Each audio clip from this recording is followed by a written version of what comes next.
ఒకప్పుడు అందరూ ఒక చోట చేరి సంగీత దర్శకుడి ఊహల్లో నుంచి ప్రవహిస్తున్న బాణీలు బాగున్నాయో లేవో చర్చించుకుని ఆమోదముద్ర వేసాకే ఆ పాట బయటికి వచ్చేది.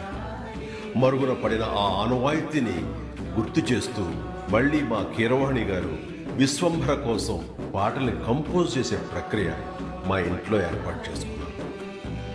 అది జరుగుతున్న సందర్భంలో మాకు పాత రోజులు గుర్తుకొచ్చాయి.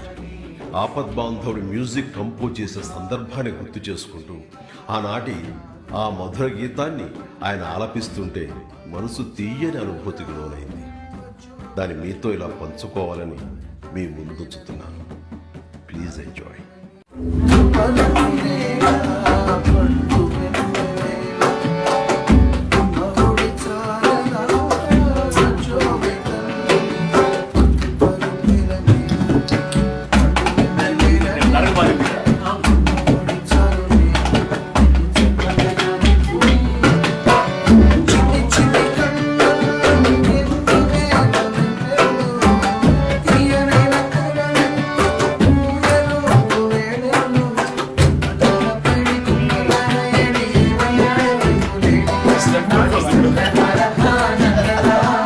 ఈరోజే జన్మించిన మా ఆస్కారుడు కీరవాణి గారికి హృదయపూర్వక జన్మదిన శుభాకాంక్షలు.